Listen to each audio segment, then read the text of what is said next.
जय जगन्नाथ बंधु मैंने। तो बंधु मैंने आज टॉपिक आम भिडियोटी स्टार्ट करवा से टॉपिक उपर जोटा कि ओडिशार प्रसिद्ध सुस्वादु खाद्य जोटा प्रसिद्ध खाद्य हो ओडिशार कौ जिलार आ कौन खाद्य से विषय आलोचना करवा।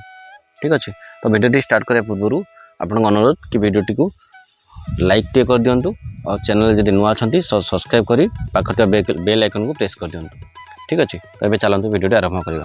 तो प्रथम रोचे बालेश्वर रे प्रसिद्ध खाद्य कौन गजा, सेमिति केन्दुझर रे बड़ी, सेमिति बलांगीर रे चाउल बरा फेमस, कटक रे दही बरा फेमस, सेमिति केन्द्रापड़ा रसावली फेमस, बारिपदा रे मुढ़ी मांस, ढेंकानाल रे बरा, अनुगुल रे दही पखाड़, सेमिति संबलपुर रे सरस्वतिया, नयागढ़ रे छेनापोड़, खोर्धा रे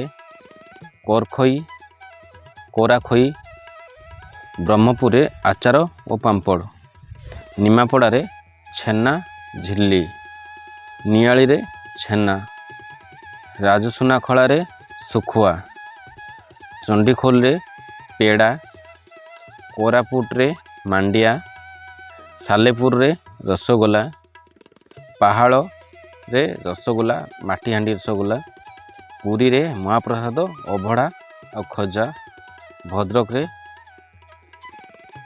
पाळू अलडू और छेना मुड़की। ठीक अच्छे, तो बंधु मैंने ये जापारे तो ओडिशार विशिष्ट किसी प्रसिद्ध सुस्वादु खाद्य कौ जगार कौटी मिले। ठीक अच्छे, तो बाकी ये वीडियो देखापी आग को वीडियो को सब्सक्राइब वीडियो को लाइक करूँ, आप प्रियजन मान सहित शेयर करूँ, आप मतामत निश्चित भाव कमेंट जरिए जनातु। आउ हाँ, आपन चैनल जदि नुआ अच्छा तो सब्सक्राइब प्लीज कर दिंतु। से रोचे पुणी देखा नेक्स्ट टॉपिक रे नुआ टॉपिक नहीं नुआ वीडियो रे। जय जगन्नाथ।